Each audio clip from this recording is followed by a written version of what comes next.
we see in polling that communities that live near nuclear power plants are actually really supportive of the technology, which is different than for fossil fuel power plants.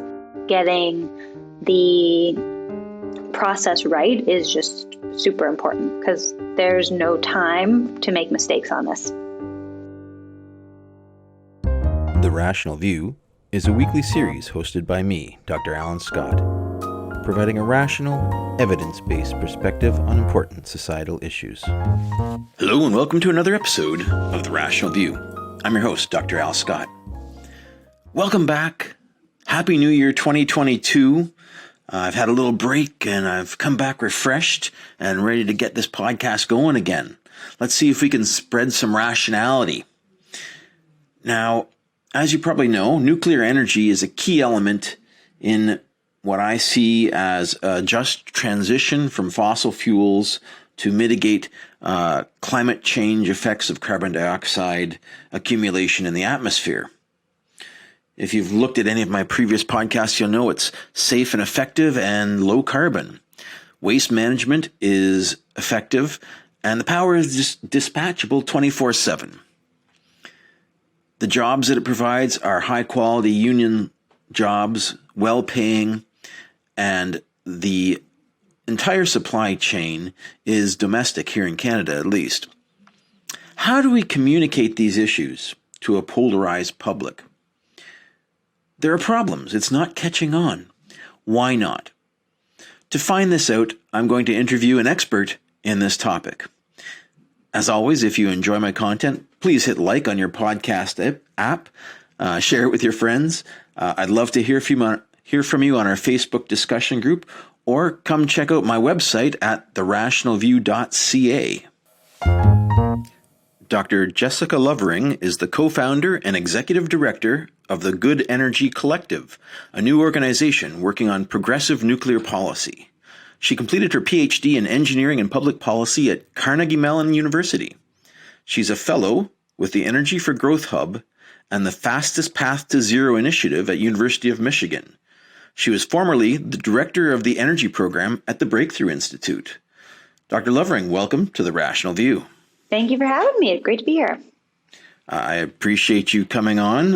When I contacted you for this interview, you mentioned you've been out on parental leave. Congratulations. I hope things are going well in these difficult times. Yes, thank you. It's been wonderful. And now we've got our baby in daycare, so everything's going well. Excellent. So you probably don't know much about me, but I know about you. I've referenced your 2016 paper on the overnight costs to build nuclear many, many times in social media. It was made into a nice, powerful meme by Ida Rieshalme of Thoughtscapism. Whenever someone quotes the Lazard LCOE of nuclear power, I always tweet up that figure from your paper. It's very useful data. Thank you so much. Oh, yeah, I'm glad it's been really useful for a lot of people. So before we get started, can you tell me a little bit about your career path? You've obviously done a lot of great stuff. How did you get into nuclear energy? How did you get where you're at? Yeah, well, I'll try to be succinct, but it is a little bit of a winding path. So I started out in astrophysics. That was what I did for undergrad, and I started a PhD in astrophysics at University of Colorado, but I'd always been really passionate about environmental issues and particularly got interested in climate change as I worked for a summer in Alaska and just seeing, effects on permafrost and glaciers retreating and wildfires. Just the immediacy and urgency of climate change seemed so evident to me. And so I decided to kind of leave astrophysics to work on, problems down here on Earth. And so I went into environmental policy and ended up doing a master's degree in that, and still wasn't into nuclear until sort of the end of my master's program, where I was focused on energy policy. And really renewables policy, because that's what was the focus of a lot of my coursework. And the university where I was, University of Colorado, Boulder. And how I got into nuclear was that I was in a class on policy and around climate change, and we did this exercise where we were given a country and we were asked to sort of make a decarbonization plan for that country. How they get to, I think, 80% of 1990 emissions. And I had Poland, and just seeing how incredibly difficult it was to decarbonize with any set of technologies. But also, if you excluded nuclear, it was much more difficult. And it just got me thinking that, all of my courses were really focused on wind and solar, and no one was really talking about nuclear. And just kind of got me started. I ended up creating and co-teaching a graduate seminar on nuclear in my last semester at Colorado. And it was really about asking a lot of questions. I didn't come into nuclear thinking it was a silver bullet, but that it had a lot of tricky problems, but also was really important and could be really critical to deep decarbonization efforts around the world. So out of that, I went to go work at the Breakthrough Institute and really ramped up their work on nuclear as one tool to decarbonize the global energy system. And it's just kept me since then. I think it's not without its problems, but I think there's a lot of promise and opportunity there, and that it is still really important. So that's how I got here. Okay. And so you are now a member of the Good Energy Collective. Can you tell me a little bit about that group and what they stand for? Yeah. So similar in that we saw a need for this organization. And what the specific need was myself and a couple other women working in different organizations and different think tanks saw that there was this growing movement around fighting climate change. And it was particularly coming from the progressive left in the U.S., in the House, and a lot of new organizations, younger groups focused on fighting climate change. And they at least seemed a little more maybe open to nuclear. We didn't know, but they were getting a lot of traction in politics. So in particular, we were following the 2020 Democratic primary and seeing a very sort of moderate candidate, Joe Biden, started out pretty, vanilla on climate change. And then through pressure from some of these groups like Sunrise Movement and a bunch of others, ended up committing to this really aggressive target on decarbonization, 100% clean electricity by 2035. That's just really ambitious. And that was built into, these executive orders that he passed on his first day in office. Like, that's maintained from the Biden campaign to the Biden administration. And so there's been all this movement on much more ambitious targets on climate change, but not so much talking about nuclear. And whereas nuclear, in the past 5 years, it's had really good bipartisan support in Congress, and so it seemed like a natural fit when you're starting to have these more ambitious targets. So we were kind of looking at the confluence of those two events. And then the other big thing was that there's been a focus in the Biden-Harris administration on environmental justice. And that's something where nuclear does not have a good record.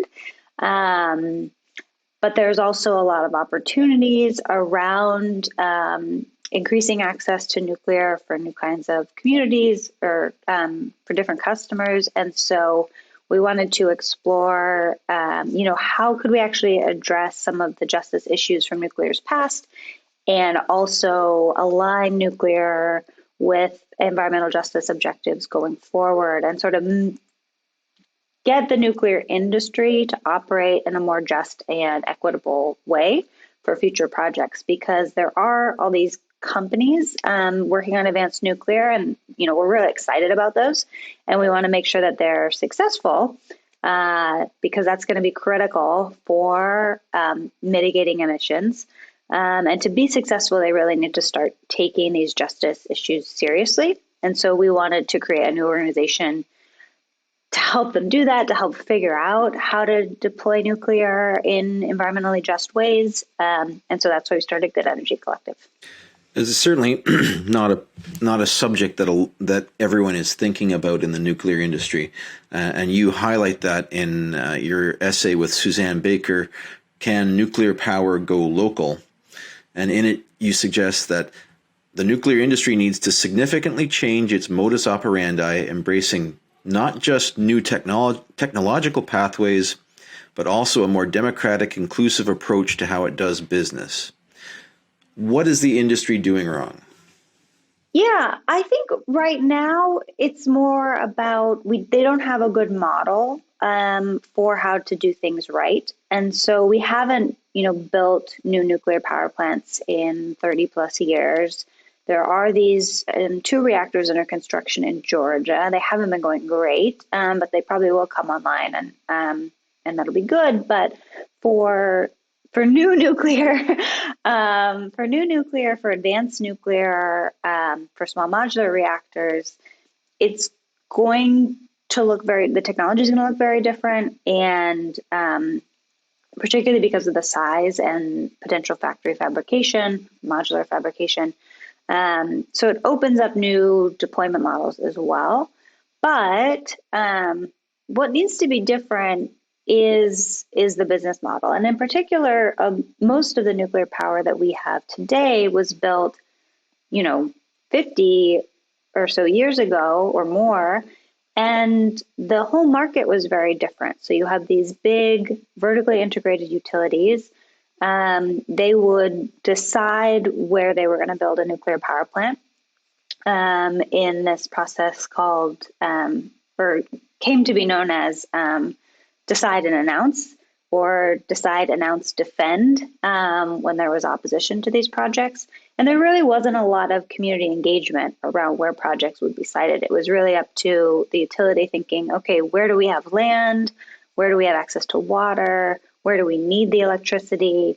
That's where we're going to site these plants. And these plants are huge. They're over a gigawatt, usually multiple reactors at one site. And so that's just a huge construction project. Such a project like that, it would be very difficult to do today. Even where you still have vertically integrated utilities, like in a lot of the Southeast, it's still hard to find the places to put them, to site them.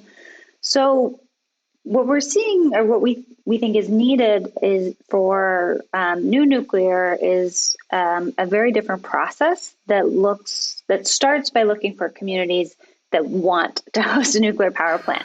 And so that is more feasible when you have much smaller units, much smaller power plants. You can have much more diverse range of communities that might be interested. And so, part of the great work that's being done at the Fastest Path to Zero initiative at the University of Michigan is developing tools to help both developers look for where would be good communities that might be amenable to nuclear, and then also for communities to look at what are some of their constraints on deploying nuclear. Do they have flooding hazards? Do they have earthquake hazards? And seeing if nuclear might be a good fit for them. Because what we really wanted the demand to come from communities, because that will be much more sustainable going forward if there's really good community support. Yes. And so what we're trying to do is get the nuclear developers to start thinking about their community engagement just much earlier. So rather than pick a site and say, okay, now we need to go in and convince this community that to accept the plan, instead they want to try to find many communities that might be interested, might even self-select, and say, let's work together to make a plan for a project that everyone's really happy with, that has good jobs, that supports the local economy, where people are really understand and are comfortable with the risks, and just have sort of full community support. Yeah, I think this this sort of thing would have a good, potentially receptive audience when we're looking at transitioning from large fossil fuel plants like coal communities and these sorts of things might be ideal receptors if, they're forced to look at the issue that coal is on the way out. How do we do this just transition and keep the jobs in the community? If your community is used to developing power and you have turbines and you have the electrical infrastructure, it seems like an ideal fit. And I know Bill Gates is building his SMR in Wyoming in a coal plant, right? Yep. Is sort of the model that you're hoping to take root? Yeah, definitely. That's one of the kind of groups of communities that might be very amenable. And we actually, Good Energy Collective just had a report come out a few days ago on coal repowering. And just to kind of summarize why this is an interesting area is, so coal power plant sites, we have a ton of coal power plants that have retired in the last 10 years or will retire in the next 10 years. And while it's really good for emissions and for pollution, it's devastating for the communities that surround them because they're losing this huge source of jobs and tax revenue that supports, civil society and local school system. Mm-hmm, mm-hmm. So there's lots of government programs to help these communities diversify their economy, sort of job retraining. But there's also a good opportunity to reuse these sites. So what we're looking at is, could you build a small modular reactor that goes on the retiring coal power plant site? Mm-hmm. And why that's beneficial for several reasons. One is you just have a brownfield site that's already used for something industrial, electricity production. There's existing infrastructure that you might be able to take advantage of, like transmission lines, cooling water, rail lines or road system that can, take big, heavy deliveries. But something that's really valuable that these sites have, if they are recently retired or about to retire, is they have this workforce that is really well trained to do a lot of the jobs that are going to be needed at nuclear power plants. For a lot of these jobs, it's very similar between a coal power plant and a nuclear power plant. And so rather than have to go through, really elaborate worker retraining for these coal power plant workers, there's kind of less and more minimal retraining involved to get them in the appropriate place for working at a nuclear power plant. So we think, it's not going to be for everyone, but there are certainly coal communities that could be very interested in this option. It also keeps the jobs local rather than sort of promises around, increased jobs from renewable energy in the area. It's the exact same site. So that's what we've been looking at. And our report specifically looks at identifying coal plants that might be good fit for SMRs based on state regulations, size, environmental risks, and things like that. And also look at the amount of job retraining required and some of the other constraints and opportunities there. So you're definitely going all in on this, on the SMR future. And you mentioned earlier that you think that it's unlikely that any of these large power plants are going to be started again. Obviously, we haven't started one in North America in decades, so politically it's been blocked. There is uncertainty in because no one has made commercial SMRs on how economical they're going to be and what the timeline will be. Are they going to solve some of the problems? There's a lot of hope out there that they're going to solve some of these issues, and obviously the size and the potential for a decentralized power fits well with the environmental justice mindset of the left that is pushing for the transition. So politically it works well. Technically it hasn't yet panned out. How do you see this as, is this your goal to push for these and just hope? No, so I think it's a couple of things. So one, I wouldn't rule out large nuclear everywhere. I think there's definitely places where large nuclear could still make a lot of sense. So particularly in places that are still have a lot of growth in their demand for electricity. Industrializing countries that still have pretty rapid economic growth.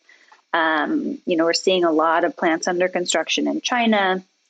South Korea is looking to export large reactors. There's 4 huge reactors under construction in UAE that are coming online.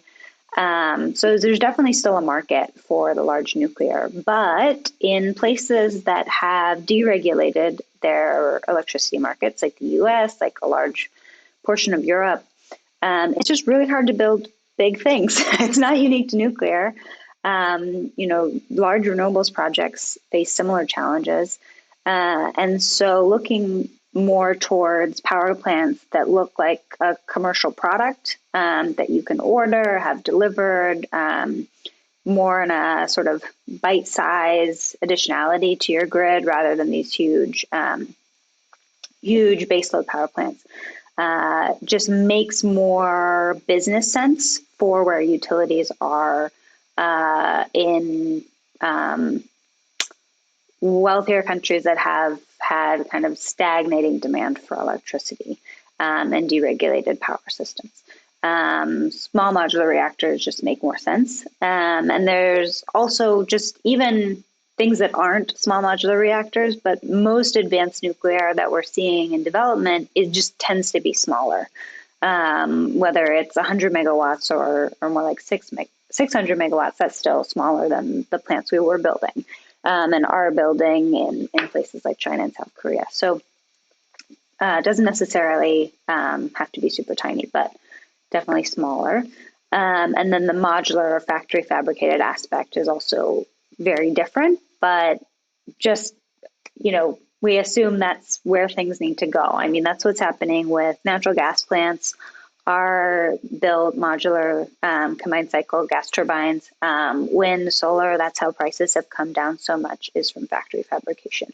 And we've never really done nuclear that way, but it wouldn't be surprising that it needs to be built that way for costs to come down.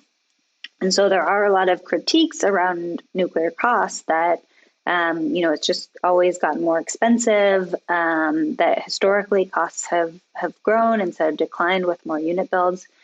And, it's a really basic question of why haven't costs come down for nuclear? And the kind of glib answer, but it's true, is that we've never really asked them to. The way we've built nuclear, you wouldn't expect costs to come down. We've built them like huge infrastructure projects, which you've seen, in the US and in Europe. Costs for infrastructure projects just keep going up. Doesn't matter what it is. It's just hard to build complex projects when you have more concerns around, environmental impacts, and you need to be sort of in line with all sorts of regulations. It's just much harder to do that. So moving towards factory fabrication is just inevitable, I think. Do you have a particular technology of SMR that you favor in the fight over all these different types that are being built? No, I try to stay neutral on that. I think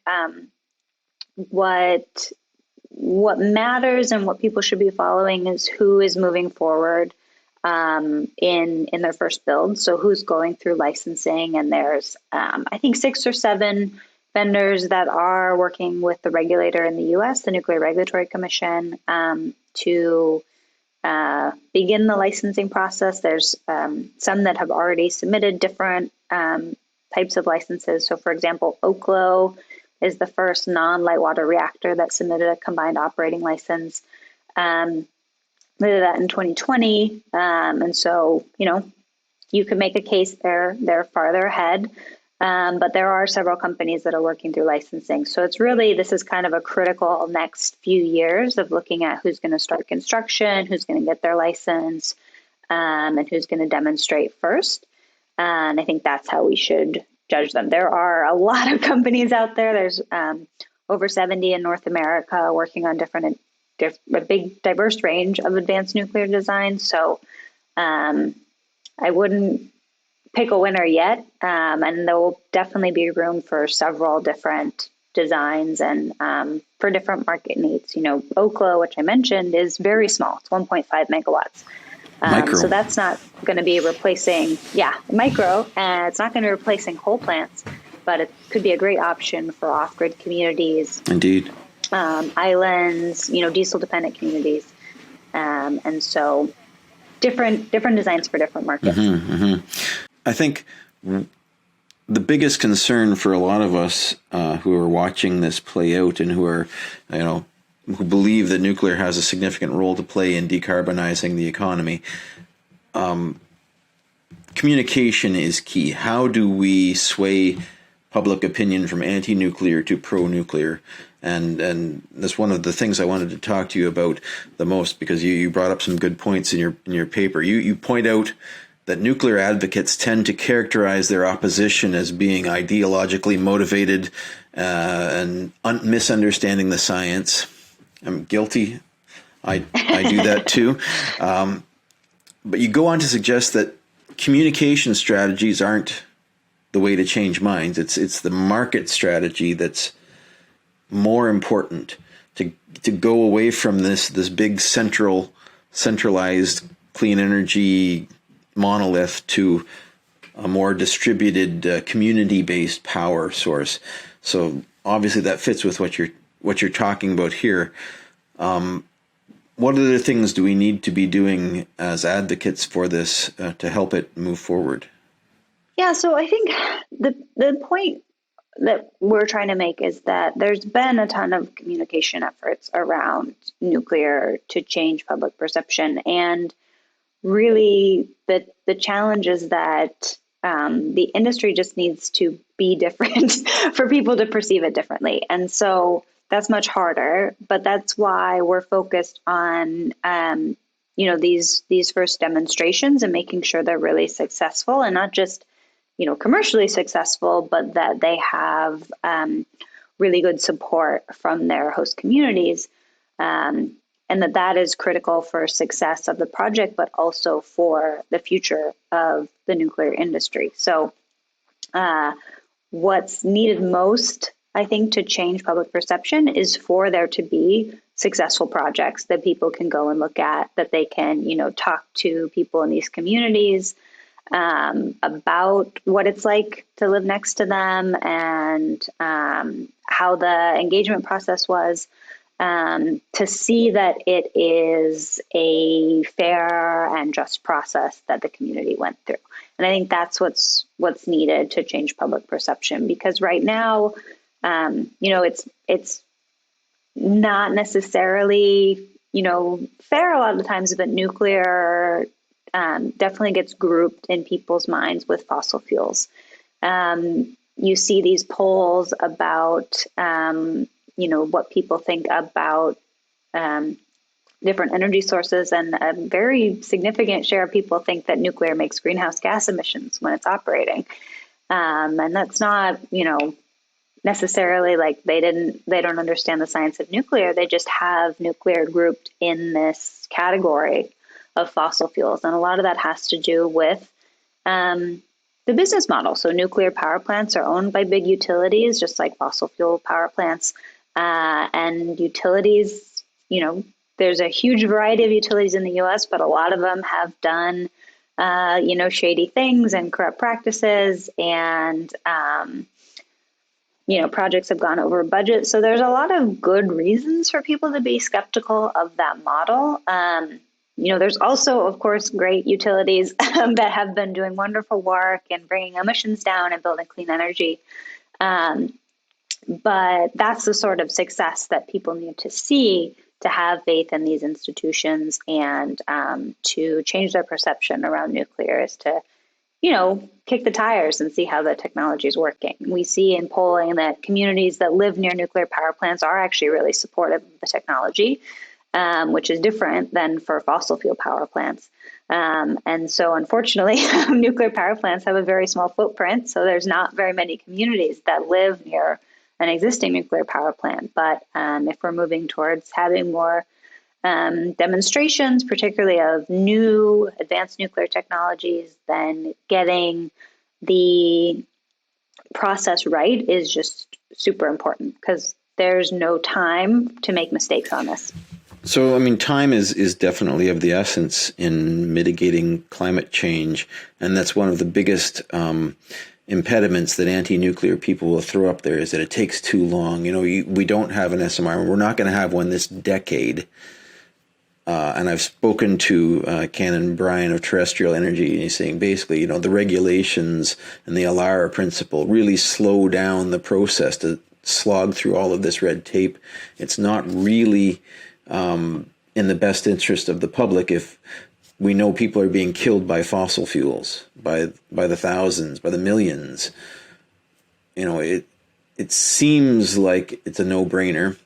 But we have all these regulations. Is there anything that can be done? I mean, will public opinion help to accelerate this if we can sway it in favor of nuclear energy? Or we have to wait for the first one to happen?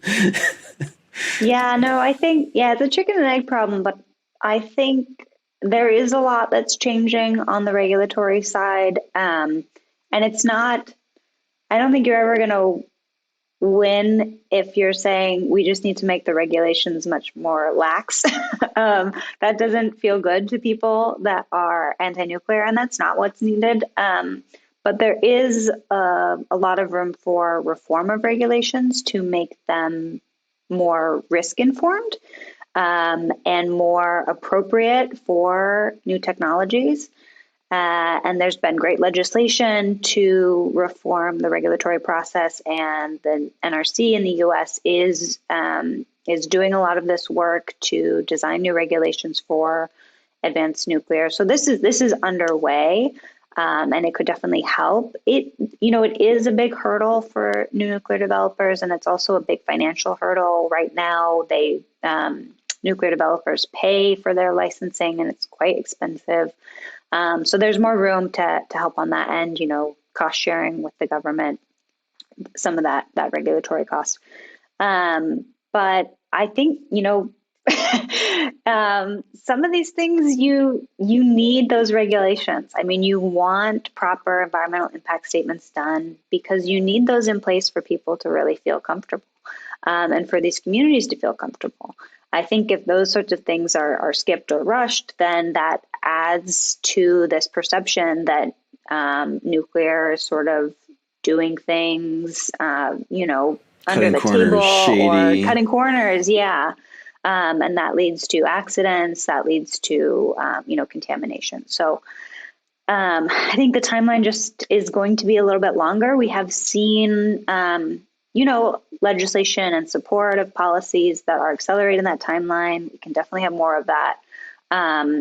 But we just need to, get these projects built. And then I think once there's successful projects, then you'll see a deeper order book of more places that want the technology, and that'll help companies invest in fabrication facilities. So they'll scale up how many units they can build every year. And that will come naturally, especially as more states and countries are actually committing to reducing emissions in meaningful ways. That'll also help with the demand pull of these technologies. You've mentioned in your paper politically divisive approaches to waste management and disposal as a problem for the industry. Could you elaborate a little bit on what that is? I mean, you've brought up Yucca Mountain in the past, I think. and how that was kind of pushed through politically rather than based on the science. Where do you see that going? Yeah. So I think this kind of comes back to the siting challenges I mentioned for power plants and this decide and announce. Definitely the case with Yucca Mountain. That site was chosen because there wasn't much political opposition at the time, because Nevada and the senators from Nevada were not that powerful, which is back in the day was a faster way to get things pushed through, but definitely not a just and equitable process as we would understand it today. Now, that might make it sound like, well, it's just impossible to build a waste repository, or, where can you put this nuclear waste because nobody wants it? But that actually isn't what we've seen. So there are much better models for siting things that seem undesirable, like nuclear waste. So, there's everyone cites Sweden and Finland and their consent-based process for siting their waste repositories. That's something that the Blue Ribbon Commission that looked at nuclear waste in the U.S. in 2010 also recommended, and Department of Energy started kind of informing and listening to communities around starting a consent-based process. There just needs to be, just as if it's simple, there needs to be political leadership to get this process going again. And we could definitely see that from the current administration if there weren't many other problems that they're focused on. So, it's would need to come from some sort of leadership politically to say, okay, we're going to restart the process of siting a nuclear waste repository, and we're going to do it in a consent-based way. We're going to find communities that are interested in hosting it and, work with them to do the environmental impact statements, to understand what their needs are, and pick a few sites from communities that want them, and then move forward there. And it's probably not going to be a single site. And it's probably not going to be a site designed to last for millions of years, because that's a very hard sell for communities. But, a system of regional interim facilities is a good start. And right now, spent nuclear fuel is stored at, 60 plus sites around the country. It's perfectly safe where it is right now, but it is a liability that these utilities did not sign up for. They were not planning to be storing the spent fuel for an indefinite amount of time. Department of Energy was supposed to take ownership of it over 2 decades ago. And so it's a quagmire, but it's not an impossible problem to overcome. There's definitely models from nuclear, from other industries about how you'd site a facility like this. And there's also, on the more innovation side, there are different technologies of how to process nuclear waste to make it easier to store, to make it safer to store for really long term, and also lots of different ways to recycle it and reuse waste to get more of the energy out. That's a whole can of worms we could open if you want, but there's definitely room for more R&D, more innovation in different ways to use nuclear waste and different ways to store it and dispose of it. Yeah, I think that many of the knowledgeable advocates of nuclear technologies would be all for recycling the spent fuel in the next generation of fast breeder reactors, and using the remaining 95% of the uranium that's sitting there unused. But politically, this is one of the big three anti-nuclear talking points. What about the waste? It needs to be stored indefinitely, and the existence of a functioning deep geological repository that's going to store it for 1 million years gets that off the table. So it's something that it would be nice to have from a political standpoint in getting rid of that argument, because obviously then everyone can rest easy and that nagging doubt is gone. Yeah, I definitely agree. Yeah. The WIP plant in the U.S., I spoke to Dr. Jim Conca in a previous podcast, and he's very knowledgeable at Yucca Mountain and the WIP plant, which is for military waste right now. He says, the WIP is an ideal formation. It's this deeply bedded Permian salt, which, is 2,000 feet thick and 100,000 square miles of this stuff, which self-seals. And, it's just an ideal geological formation. If we could use that, there's plenty of space there for all the nuclear waste in the world if we wanted to put it there. But the politics, right? It's licensed for military, and I don't see a great way forward. A case could be made if the community wants to take more waste. That's something that could be pursued. But if they didn't sign up for it, if they were interested, or it was designed for military waste, it could be a tough sell. But it's an argument that we hear from more sort of technocratic nuclear advocates that, well, nuclear waste isn't really a problem because it's so small, there's not that much of it, it's very safe where it is. But it is a big problem for the perception of nuclear, that we have, this waste that's just sitting around and there's no plan for what to do with it. And also, several states in the U.S. have prohibitions on nuclear power, on new nuclear power, until the waste problem is solved, or at least a solution starts moving. So it's a political obstacle, and it's also a huge public perception obstacle. It's the first question I get asked all the time when I speak to more general audiences about nuclear power. So, it's not a technical challenge. We know there's many different things we could do with it and store it safely, but definitely need some political willpower to get that moving. The terminology surrounding power is slanted. We have renewables as a category, but no power is renewable, right? We don't magically get solar power and wind power. We have to build things. We have to mine metals and plastics and build huge structures to get any sort of integrated power out of these low density sources. It's not certain aspects of it are renewable. The source of the power is renewable, but the capturing technology is not renewable at all. And I find that as a barrier that we have to surmount in our public discussions of this, is that nuclear is as renewable as solar and wind, in my opinion, anyways. And I can make a good case for the fact that we have enough uranium to last us for the future of human civilization if we treat it properly. How do you see that argument? Yeah, I think this is a challenge, and it's something advocates grapple with as well. So, it's important to note that every energy source has environmental impacts, has trade-offs, but I don't like when people go so far, particularly when nuclear advocates go and say, well, there's all this mining that's needed for renewables, so renewables are bad.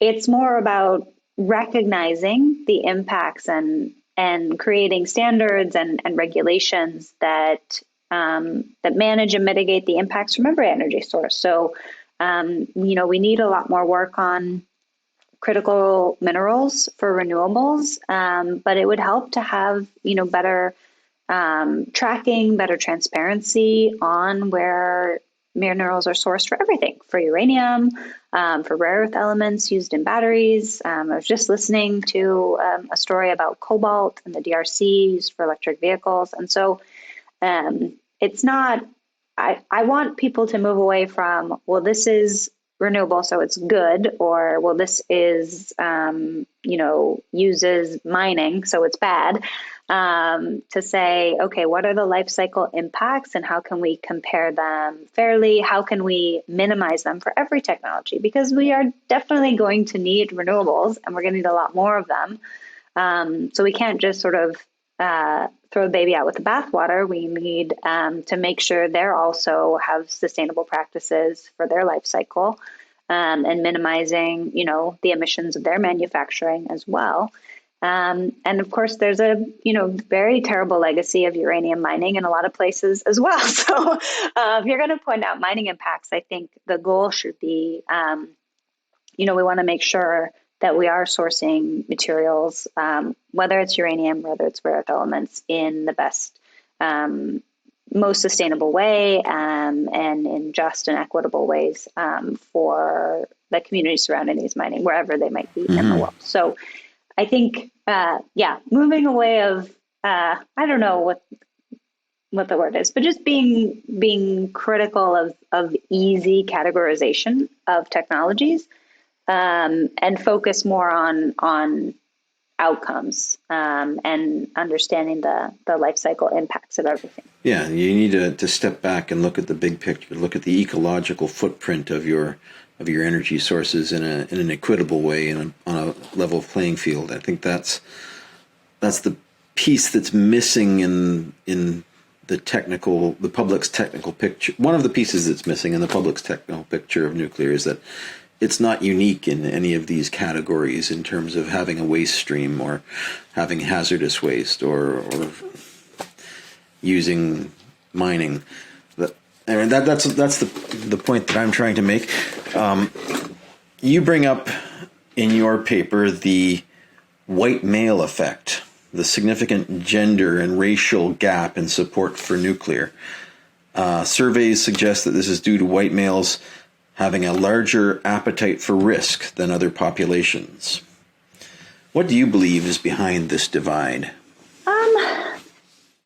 There's a couple different explanations, and I don't have a conclusion on what's driving it. So there's one that's around worldview. So particular certain worldviews, whether it's more communitarian or more individualistic, more hierarchical or more egalitarian, those are kind of the two spectra, have different evaluations of risk, and different acceptance of risk for technology. So what looks like a big gap in risk perception for different technologies like nuclear, but also things like vaccines, pollution, even things like drunk driving, really can come down to differences in worldview, whether you're more communitarian or individualistic in your worldview, can explain a lot of that gap. And so what looks like a white male effect, so that white males have rate risks much lower than other groups, can actually come down to, well, they tend to be more individualistic and more hierarchical.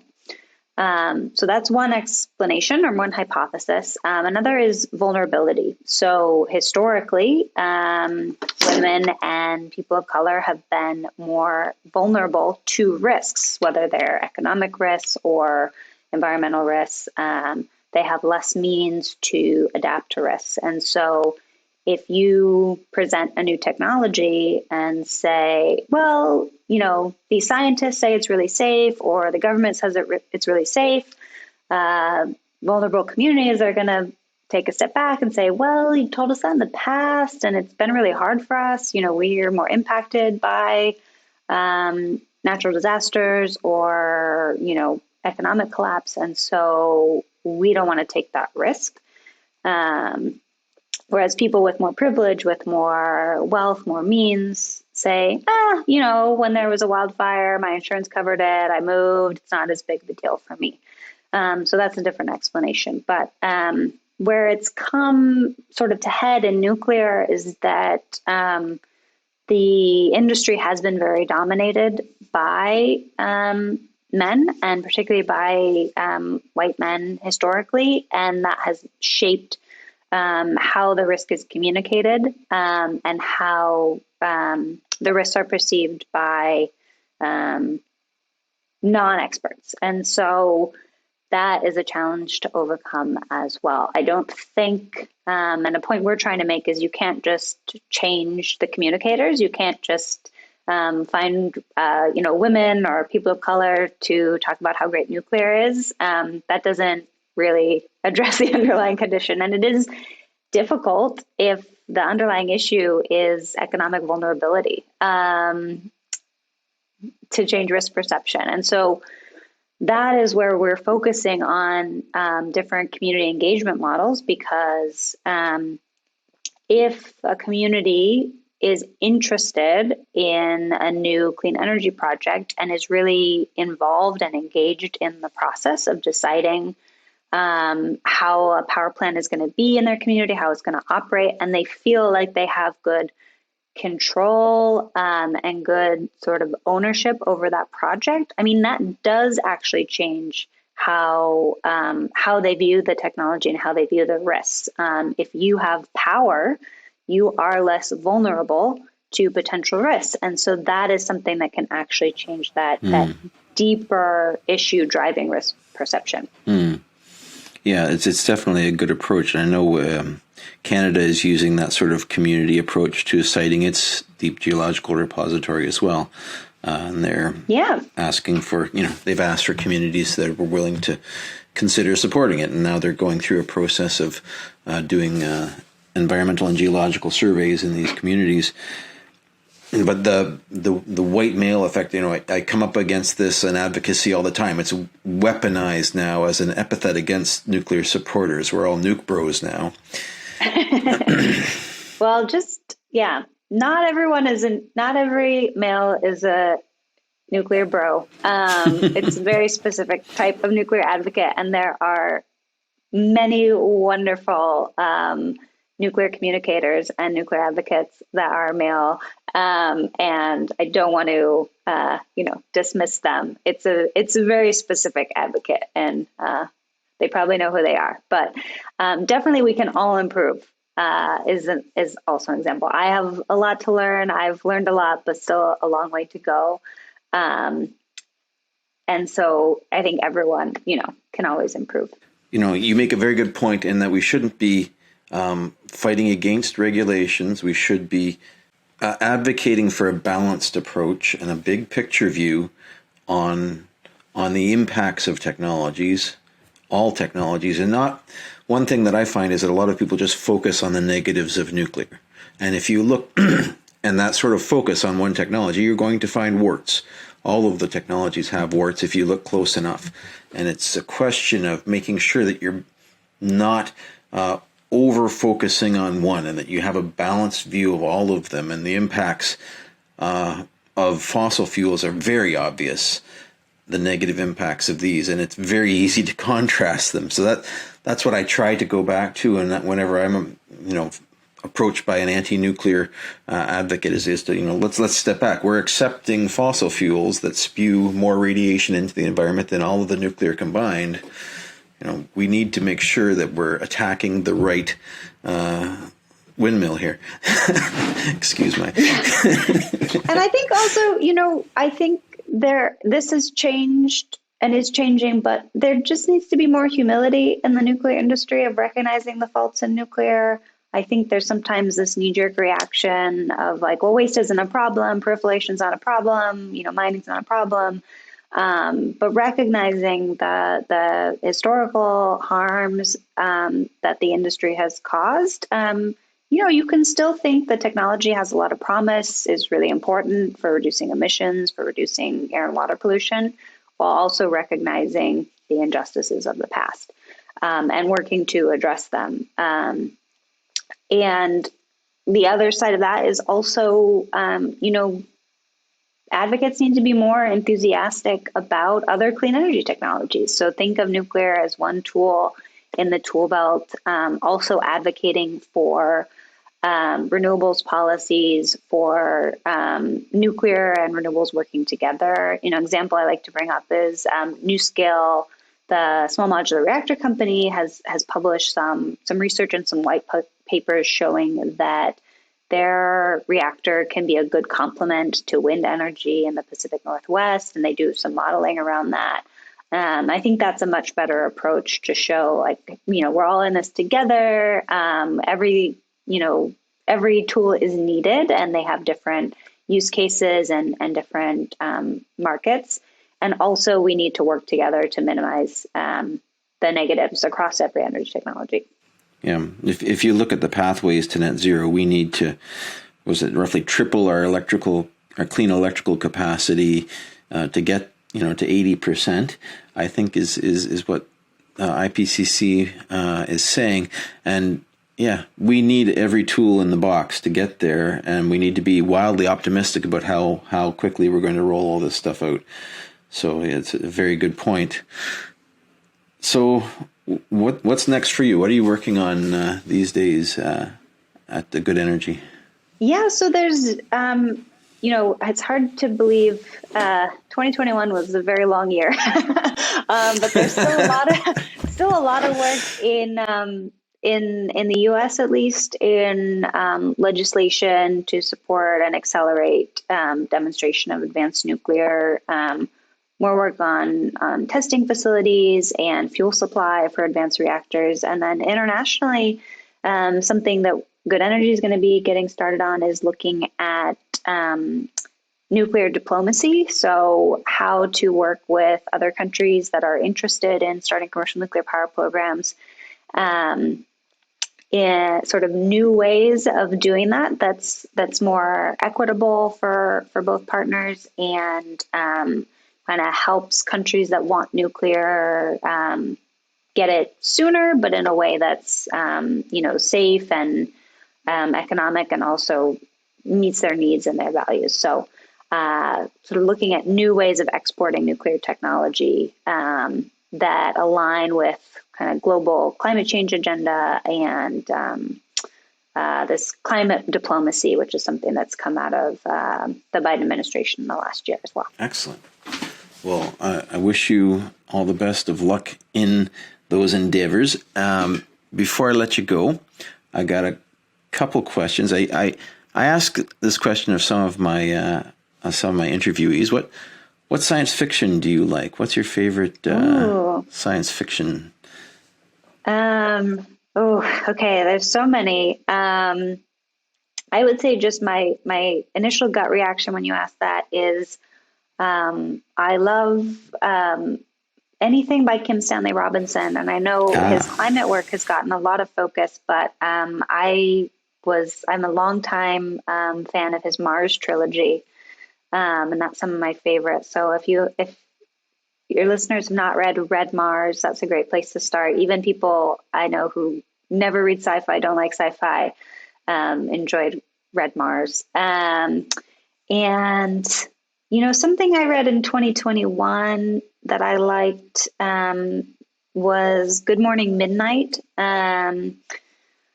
I won't explain it, but it was also a movie that came out last year, but the book is very good. I will say something I read that you wouldn't think has an energy component, but does end up having a little energy subplot is The Passage, which is a kind of zombie post-apocalyptic book, but there is a renewable energy component in it that I found really delightful. And it's also just a beautiful story and wonderful book. So yes. Wow. Okay. Thank you. I'll have to try to look those up. Thank you so much for coming on The Rational View. I'm going to send you a Rational View T-shirt for coming on the show. Oh, thank you. So you can sport it and show it off to your friends at the Good Energy Collective if you ever get to go and see them in person again. And if this horrible mess ever gets out of the way. Thank you so much. Well, thank you for having me. It's been a great discussion. If you'd like to follow up with more in-depth discussions, please come find us on Facebook at The Rational View and join our discussion group. If you like what you're hearing, please consider visiting my Patreon page at patron.podbean.com/TheRationalView. Thanks for listening.